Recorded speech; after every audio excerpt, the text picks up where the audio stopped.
Hola a todos, bienvenidos a La Máscara Blanca. Hoy el video que les mostraremos habla del sensacionalismo en Colombia. El sensacionalismo hecho por la revista Semana y por la periodista prepago Vicky Dávila. En este video Daniel Coronel la saca del estadio y pone en evidencia a la revista Semana y su truculenta manera de operar. Como a través del SEO, usando palabras como cáscara de piña o recetas a base de piña, posicionan su página web, posicionan esta revista que se ha convertido en el hazmerreír de Colombia entera. Nadie le cree, nadie la sigue, y si no fuera por estas recetas de piña, tampoco nadie la leería. Así que veamos lo que Daniel Coronel tiene para mostrarles el día de hoy. La medida del éxito del periodismo no puede ser la consecución de clics. La meta de un trabajo periodístico serio no puede consistir en exacerbar sensaciones en lugar de comunicar con seriedad lo que está pasando. El sensacionalismo para conseguir usuarios no reemplaza al periodismo de buena calidad que tiene como meta buscar hechos de interés público para informarlos. El periodismo tampoco puede ser aburrido. Tiene el deber de buscar elementos atractivos e invariablemente ciertos para contar una historia que les importe a los ciudadanos. Con los parámetros de hoy, quizás el reportaje Relato de un náufrago de Gabriel García Márquez no se habría publicado porque muchos medios lo hubieran considerado largo, farragoso y poco atractivo para Internet. Quizás muchas piezas de buen periodismo no llegan hoy a conocer la luz por cuenta de la tiranía del clic. Con frecuencia, detrás de los números de los que se jactan ciertos medios, hay una estrategia mentirosa. No solo por la distorsión de la información, sino también por la creación de contenidos que nada tienen que ver con el trabajo informativo del medio. A veces no están siquiera publicados de manera visible en los portales, sino con direcciones electrónicas ocultas para generar tráfico masivo, impactando a los buscadores de Internet. El proceso en el mundo digital se llama SEO y es el acrónimo de Search Engine Optimization. Consiste en el uso de un conjunto de técnicas para que los motores de búsqueda, Google es el principal de ellos, sitúen en las primeras páginas de resultados ciertos contenidos, tengan o no que ver con el periodismo, con el propósito de disparar el tráfico. Hace un tiempo me enteré de que los números de los que se vanagloria un medio están basados en buena medida en cáscaras de piña. Los estrategas SEO del dueño se percataron de una tendencia vieja basada en los posibles efectos terapéuticos de la corteza de esa fruta. Por eso resucitaron la tendencia que ya existía, se apropiaron de ella y desde hace un tiempo periódicamente generan direcciones URL, sigla de localizador de recursos uniformes, relacionados con esta mina de tráfico. Cáscara de piña para obtener colágeno. Los beneficios de tomar agua de cáscara de piña en ayunas. Agua de piña para adelgazar. Así se debe desintoxicar el cuerpo con cáscara de piña. En fin, toda una gama de publicaciones sobre las cáscaras que disparan el tráfico, pero que nada tienen que ver con el periodismo. Hay otros golpes de astucia similares que resultan fáciles de descubrir poniendo las palabras clave en los motores de búsqueda. Pero la estrategia no se limita a eso. Cuando la información se vuelve un negocio, una mercancía, la distorsionan, la adaptan, la exageran, le dan falso sentido de urgencia o de exclusividad para pescar clics. En este remedio de periodismo, la fuerza está en los adjetivos. Los testimonios son explosivos. La gente no habla, sino que rompe su silencio. No da declaraciones, sino que se despacha. El adjetivo escandaloso va en 1 de cada 3 titulares. Todo es enigmático o misterioso. Desde luego, esta clase de redacción no pesca 2 veces a un lector inteligente, pero a quienes lo promueven no les importa la calidad, sino la cantidad. Por esa misma razón, los reporteros, como pretenciosamente llaman a sus creadores de URLs, trabajan como remando en una galera, tienen cuota de producción por hora para mantener alimentado el monstruo del tráfico. Los titulares a veces no corresponden a la noticia. Se busca que los usuarios hagan scroll, es decir, que sigan desplazándose hacia abajo en un artículo, aunque no tenga nada que ver con su interés inicial. Como si fuera poco, detrás de esta pobre imitación del periodismo se oculta la defensa de intereses empresariales y políticos. Los medios así No tienen como prioridad el servicio público, sino la consolidación de sus guerras corporativas, desacreditar a quien se les atraviese, alabar a quien se les facilite y destruir a quien se les oponga. Algo similar sucede en materia política. Pretenden negar las evidencias de los delitos de aquellos que les sirven y en cambio buscan con desesperación la criminalización de quienes no están de acuerdo con ellos. Desde luego, en esta clase de operaciones que acaban con la credibilidad del periodismo y minan el futuro de los países, la menor responsabilidad es de los que firman. Los verdaderos culpables son los que ponen y sacan la plata para beneficiarse. Ellos no corren el menor riesgo. Cuando todo se acabe, seguirán tomando whisky en otra parte. Esa es la columna. Whisky con cáscara de naranja. Sí, de piña, Anita, es que esa es la vaina. Por eso, ay, ¿yo por qué sigo diciendo? Claro, siempre dicen naranja y eso es lo que nos tiene fregados. Claro, si no tendríamos más tráfico. Si dijeras Toca poner piña siempre. Eso es muy importante. Son las cáscaras en general, no solamente de piña. Es que es por eso que Ana está confundida, porque eso es con todo tipo de cáscaras. Hay algo de tu columna que también me llama mucho la atención, Daniel, y es que en en esa búsqueda desesperada de clics, ya hay una cosa de competir entre medios. Y en esa competencia de medios hay la publicación destruyendo colegas, buscar cómo destruir colegas.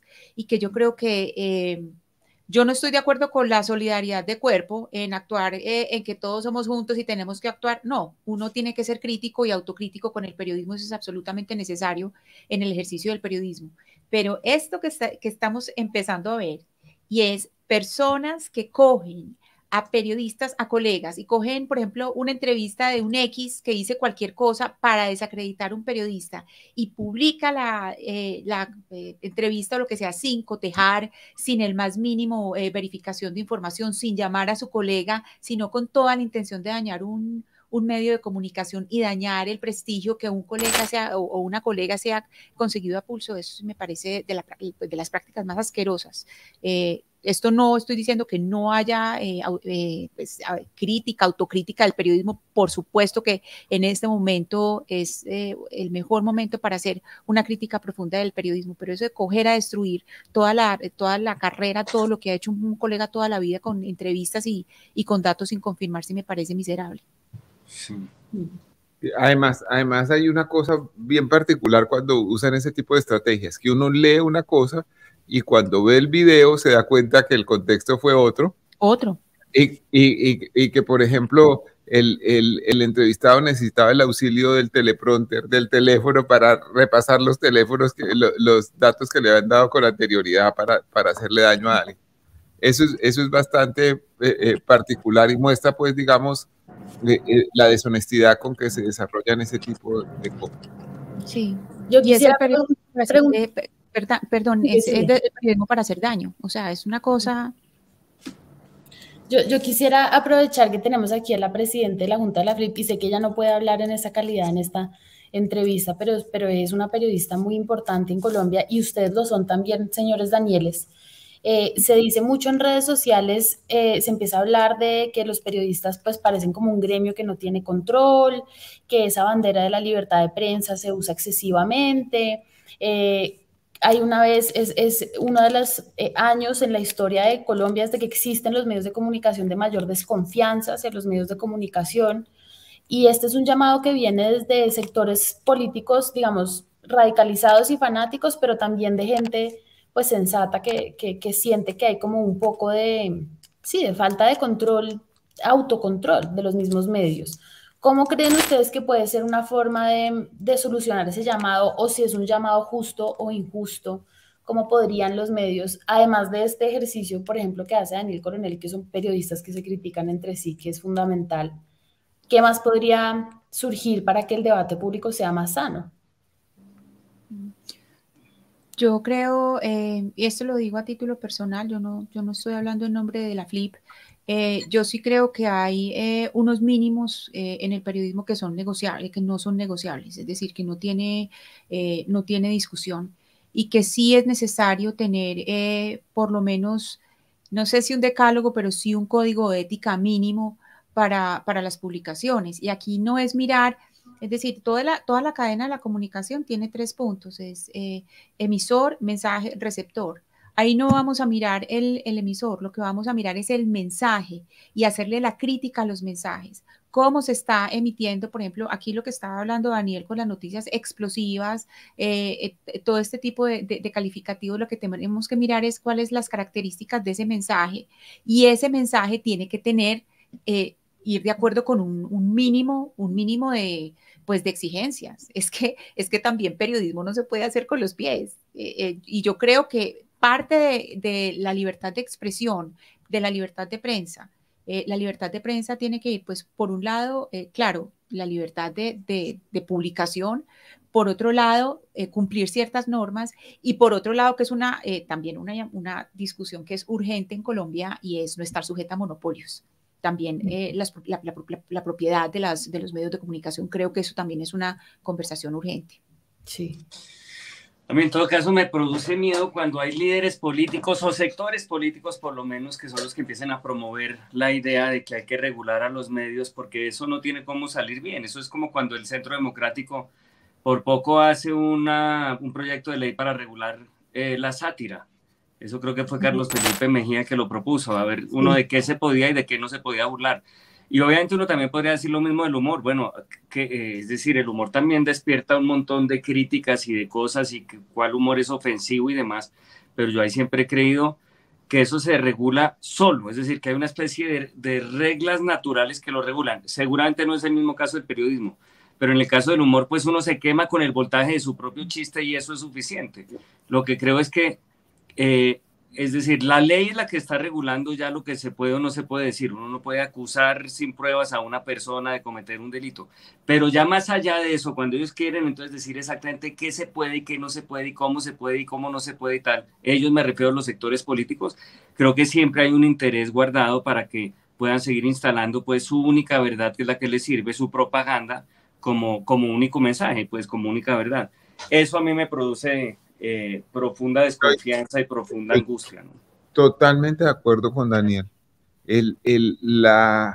Lo único peor a una prensa desbordada es una prensa censurada por obra del poder. La prensa debe definirse siempre como contrapoder, como forma de contrarrestar la influencia de unos sectores que toman decisiones sobre los ciudadanos y que usan los recursos públicos. Ese es el papel básico de la prensa. No es informar mecánicamente ni transmitir como si fuera una correa de transmisión lo que diga la fuente oficial ante la gente. No, nosotros estamos para agregarle pensamiento crítico, investigación, contrastar, todas esas cosas que algunos medios no hacen tan frecuentemente. Y por eso es importante que la gente también tenga su propio criterio. Estamos en una época en donde hay proliferación de fuentes de información, en donde los medios han dejado de tener ese monopolio, pero por eso mismo es importante que exista como un proceso de alfabetización de los ciudadanos para que identifiquen lo que es cierto, lo que es falso y los intereses que puede haber detrás de cada uno de esos mensajes que proliferan hoy a través de las redes sociales. Daniel, y hay que tener en cuenta que Isabel Zuleta, la senadora, tiene un proyecto para regular la prensa. Ella tiene ahí su guardado. Es que eso es muy típico de ciertas formas de ver el mundo. Pues me imagino que la senadora Zuleta no sabe que, por ejemplo, los medios de comunicación tienen manuales de estilo, y en esos manuales de estilo hay unos mínimos. Es que si uno mira, por ejemplo, El País, el periódico El País de España, tiene un manual de estilo que incluso se usa mucho en las facultades de periodismo, lo usamos mucho en las cátedras, donde se muestran los límites. Es decir, no estamos hablando de regulación de afuera, sino de una automoderación donde diga hay unos límites, el periodismo es una técnica a seguir, esa técnica tiene que tener unas características mínimas, y hay algunos medios que van más allá y tienen la figura del ombudsman, que también esa figura es tan importante para que haya una regulación, autorregulación de contenidos. Claro, lo que estamos buscando es formar ciudadanías críticas, pero desde el poder nunca se puede, o sea, porque es que la prensa por definición es el contrapoder, el poder, digamos esto que piensa la senadora Isabel Zuleta, pues es una locura, porque es precisamente de arriba hacia abajo decir que se puede hacer y que no. Claro, tal cual. Pero Anita, tú como fundadora del 20, que se ocupa de estos temas, ¿qué opinas? Sí, quería decir que yo estoy de acuerdo con ustedes, pero sí siento que esa respuesta en estos momentos está siendo un poco insuficiente porque el nuevo elemento de las plataformas, de los algoritmos y de la como dinamización de los procesos informativos a través de la Internet es un factor que no se tenía en cuenta cuando todos estos conceptos surgieron, de la censura, de la regulación del periodismo, es decir, completamente de acuerdo, estoy en contra de cualquier ley que pretenda regular eso. Me parece que sería en principio inconstitucional siquiera plantearla, pero por ejemplo, pues el vacío gigantesco que sí hay de la regulación a las plataformas es enorme. Entonces, fíjense que en Facebook en Colombia hay 40 millones de usuarios de Facebook o más, pero uno no puede mandar a Facebook aquí en Colombia. El único país que tiene interlocución con las grandes plataformas es Estados Unidos. Entonces, la discusión pública está siendo regulada e insertada en unos gigantescos de la información que parece que han escapado cualquier tipo de regulación y de supervisión, que es la columna de Daniel Coronel. ¿Por qué esos medios de comunicación venden artículos sobre la cáscara de piña? Es pues porque el algoritmo los ha privilegiado para que eso sea algo que la gente busque y que les aumente los clics, etcétera. Entonces, hay ahí un nuevo actor que sí creo que hay que mirar con mucho mayor cuidado y que ojalá vengan, ahí sí en ese caso, tratados internacionales y leyes que regulen cómo funcionan estas plataformas o que las moviliza más allá de simplemente viralizar algo, sea cierto, sea falso, sea dañino o no. Mira, por ejemplo, el tema que tú escribiste, pues ya no sobre plataformas, sino sobre medio, lo que tú escribiste, por ejemplo, sobre Fox News, lo que pasó sobre Fox News. Hay algo también importante que sucede en Gran Bretaña. En Gran Bretaña tú no puedes ver nada de RT. Está completamente bloqueada. Lo que es en Gales, en Escocia, en Inglaterra, en Irlanda del Norte, no puedes ver. Está bloqueada porque el Ministerio de Comunicaciones detectó, pues primero recibió 22 demandas y entre esas demandas empezó a darse cuenta y decía, esta es una máquina de propagación de mentiras. O sea, aquí lo que están haciendo es completamente desinformando la opinión pública y allá es imposible. Llevan más de no sé cuánto tiempo, pero llevan más de un año bloqueados. No hay manera de que tú puedas ver publicaciones en ninguna red social de RT. Entonces uno dice, sí, ¿en qué momento se hace un tipo de control? Uno diría, lo ideal es que no haya absolutamente ningún tipo de control, que las ciudadanías sean ciudadanías educadas, pero hay sistemas de información que funcionan solamente con un propósito que no es el propósito de la información pública y que lo que están haciendo es desinformar. Esto pues estoy hablando de un caso extremo que se nutrió de una serie de demandas y que, imagínense, pues para estar no solamente en Gran Bretaña, en Europa también hay una serie de, pues en el continente hay una serie de bloqueos también a RT. Bueno, yo quiero cambiar dramáticamente de tema para hablar con todos ustedes de un asunto. El mundo está estremecido por un debate sobre el abuso de un dirigente deportivo, el señor Luis Rubiales, quien besa a una jugadora, aprovechando el ambiente de premiación, le estampa su beso sin que ella quisiera, y eso tiene unas consecuencias para el mundo entero. Hace un tiempo, Ana Cristina Restrepo publicó una biografía sobre Carlos Gaviria, que se llama El hereje. Yo la leí con mucho cuidado, mucha gente tomó únicamente unos aspectos del libro, pues porque Carlos Gaviria fue una persona ejemplar en muchos aspectos, pero también tuvo un momento Luis Rubiales. Y quiero preguntárselo a Ana Cristina y quiero que pongamos el tema sobre la mesa con franqueza frente a un gran hombre, pero un hombre que también tuvo momentos como ese. Bueno, primero, Daniel, es poner en contexto, porque a mí me dicen que yo, ¿por qué no le hice una crítica a Carlos Gaviria en el libro? Porque es que el libro no es un libro de opinión, el libro era un libro que era narrativo y era un perfil narrativo, donde yo estoy mostrando a un ser humano, donde yo no estoy calificando ni estoy haciendo un juicio moral del ser humano. Estoy mostrando una persona en su humanidad. Lo segundo, esto de lo que estamos hablando es en un contexto completamente distinto al de Luis Rubiales, no solamente porque tienen, y pues no estoy justificando lo que hizo Carlos Gaviria, pero Carlos Gaviria tenía una edad muy distinta a la de Luis Rubiales, y esto sucedió en un momento completamente distinto al de Luis Rubiales. Rubiales lo hizo en post-Me Too, es decir, muchísimos años después de que empezó pues todo el movimiento de Me Too. Es decir, Luis Rubiales está actuando bajo unas normas muy distintas, absolutamente distintas a las que actuó Carlos Gaviria, que él tuvo ahí un error que fue pues, un error terrible, y que hay una mujer que fue Natalia Guerrero que accedió a contármelo, y además que no lo supe por ella. Es decir, ahí hay también mecanismos de verificación, no lo supe por ella, lo supe por dos personas distintas a ella, y por otras personas también, pues por otras personas que trabajaron con Carlos Gaviria.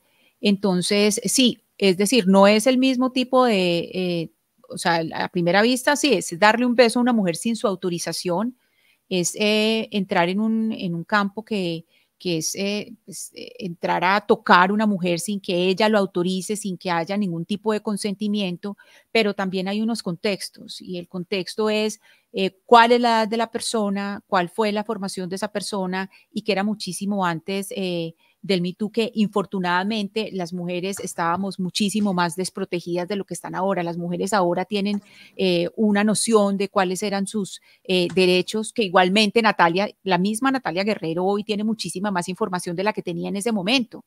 Yo también, cuando estaba chiquita en una sala de redacción, no tenía la información que tengo en este momento, y probablemente no hubiera reaccionado a ciertos acercamientos de colegas como hubiera reaccionado si yo hubiera tenido la información que tengo hoy. Entonces, pues muy fácil ser jueces de la historia cuando la historia ha pasado.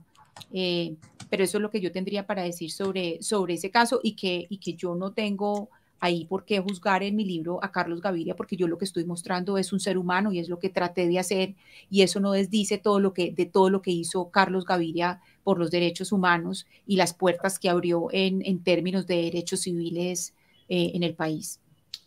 Sí, los seres humanos están hechos de luces y de sombras, de momentos brillantes y de momentos opacos, y lo cierto es que Carlos Gaviria, que fue un gran liberal, un hombre que trajo muchas ideas a favor de los derechos humanos y del ejercicio de los derechos civiles en Colombia, también cometió en algún momento un error, y un error que desde luego tiene su contexto histórico, como dice Ana Cristina, pero como tenían su contexto histórico los chistes homofóbicos o los chistes racistas hace un tiempo, y se vuelven absolutamente inaceptables, como deben serlo por el transcurso de la historia. Me parece que es una buena reflexión, y un poco tomarnos el trabajo de ver que no todo es blanco o negro, sino que existen una variedad de grises importantes en la evaluación de las personas, las muy buenas o las muy malas. Dani, yo quería sumar ahí que para mí el caso de Ana Cristina, del libro de Ana Cristina, me tocó muy, muy profundo, porque para mí pues Carlos Gaviria es uno de los héroes judiciales de formación en mi carrera. La primera vez que yo voté por él, y cuando lo conocí sentí que estaba conociendo a Mick Jagger literalmente. Y leer eso me cuestionó muchísimo sobre el tema de la cultura de la cancelación, como quiénes son las personas con las que de verdad cortamos y decimos por ejemplo, no puedo volver a ver una película de este cineasta, o no puedo leer un libro de esta persona porque sé que cometió esto. Y yo creo que es también cuestión de uno poder contemplar a los héroes o las personas que han tenido algún tipo de figuración pública en su humanidad. Digamos, para mí Carlos Gaviria es incancelable por lo que representó para la conciencia jurídica de esta nación, de lo que existe hoy en día, de la Corte Constitucional. Pero sí, tal vez contemplarlo pues también como lo que era, un patriarca y un señor con poder, y cómo se comportaban los señores con poder en ese entonces era también, como decía Ana Cristina, de esa manera. Yo creo que la cancelación también es una decisión individual, y por eso a mí me molesta mucho cuando la gente dice: ¿usted por qué oye una canción de Michael Jackson? ¿Usted por qué ve una película de Woody Allen? Yo creo que esa es una decisión que eso no hace que uno esté menos o más repudiado por los crímenes de los que se les hayan acusado. Y como que el llamado a la cancelación, yo creo que eso debe ser una cosa que cada persona elija. En este caso yo he elegido pues contemplar a ese héroe jurídico con todas con esas partes también de su humanidad y de sus falencias. Movamos a otro tema. ¿Merecería el caricaturista matador, una persona que ha hecho tantas y tan buenas caricaturas y tan acertadas, una oportunidad por encima de sus acciones, las que cometió y que denunció el preclaro abogado Abelardo de la Espriella?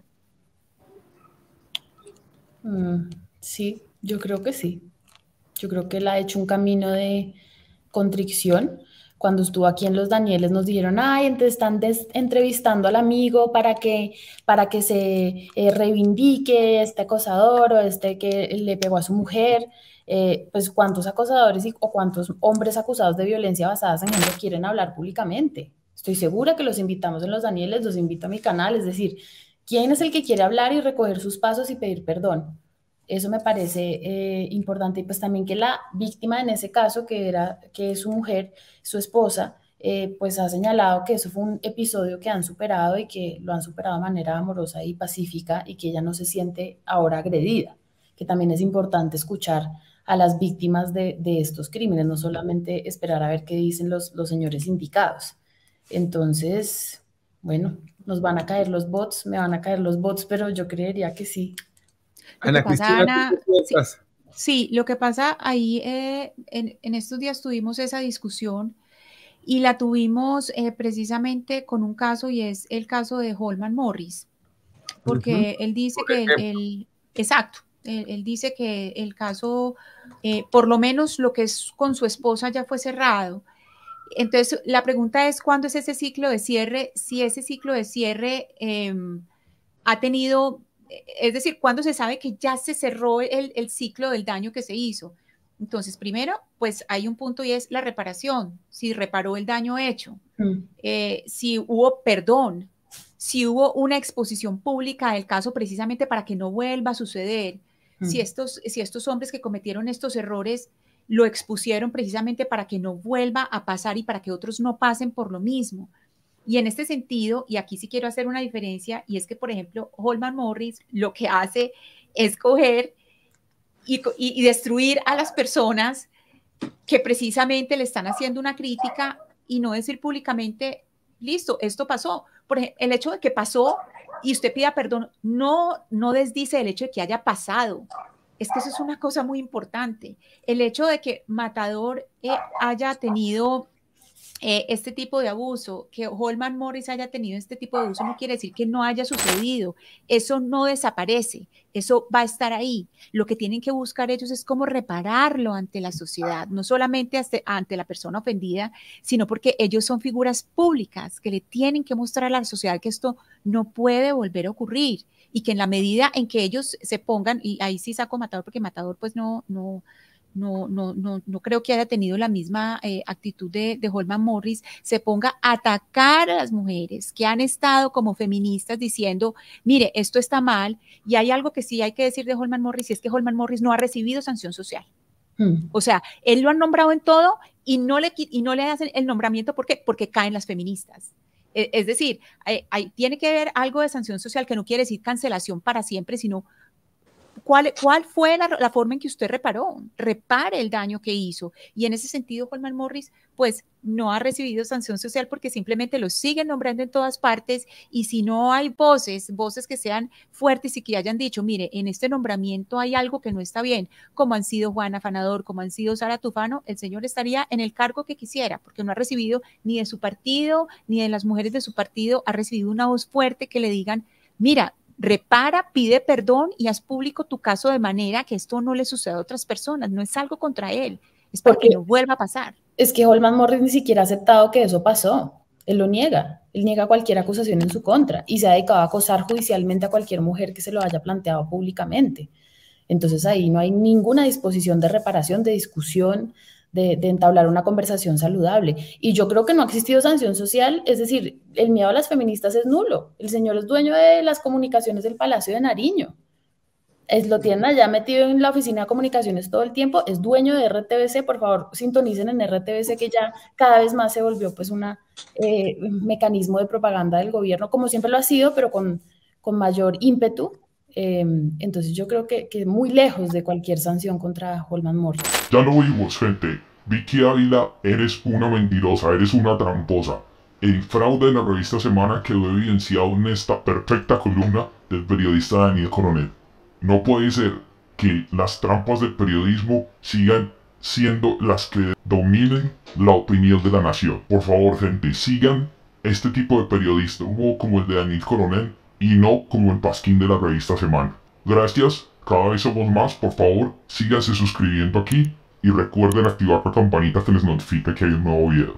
Hasta la próxima.